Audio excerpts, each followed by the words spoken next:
మకర రాశి చూసుకున్నట్టయితే ఆదాయం 2, వ్యయం 8, రాజయోగం 1, అవమానం 2గా సూచిస్తూ ఉంది.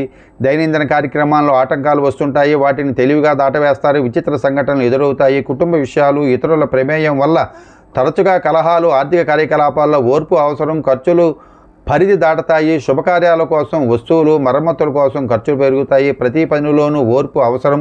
ఇతరులపై ఆధారపడి ఏ పని చేయవద్దు. ఫైనాన్స్ వ్యాపారాలకు అక్టోబర్ నుంచి మోసపూరిత వాతావరణం. అవసరానికి కావాల్సిన రుణాలు అందవు. ఆరోగ్యం పట్ల అజాగ్రత్తగా ఉంటారు. అక్టోబర్ నుంచి ఆరోగ్య సమస్యల వల్ల పనులు ఆటంకాలు. ఉద్యోగ కార్యకలాపాల్లో మంచి ఫలితాలు.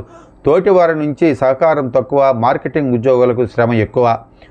జూన్ నుంచి అక్టోబర్ వరకు అనుకూలం. నూతన ఉద్యోగ ప్రయత్నాలలో అయోమయ పరిస్థితులు ఉంటాయి. వ్యాపారాలకు అనవసర చికాకులు, శ్రమాధిక్యం, లాభాలు సామాన్యంగా ఉంటాయి. ఇతరులకు సలహాలు విని పెట్టుబడులు జోలికి పోవద్దు.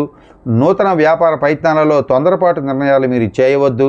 షేరు వ్యాపారాలు తెలివిగా వ్యాపారం చేసినా అనుకున్న స్థాయి ఫలితాలు మాత్రం మీకు దక్కవు. విద్యార్థులకు దారి మళ్ళుతుంది.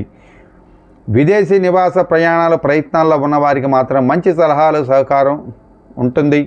విధి నిర్వహణలో, ఉద్యోగంలో చక్కటి పరిస్థితులు ఉంటాయి స్త్రీలకు. అయితే ఆర్థిక ఎదుగుదల తక్కువ.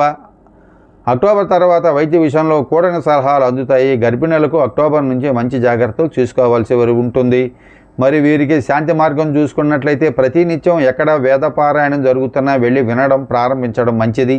ప్రాతకాలంలో దక్షిణామూర్తి, దత్తాత్రేయ స్తోత్ర పారాయణం లేదా శ్రవణం చేయడం అంటే వినడం చేయండి. అక్టోబర్లో గురు, రాహు, కేతువులకు శాంతి చేయించండి.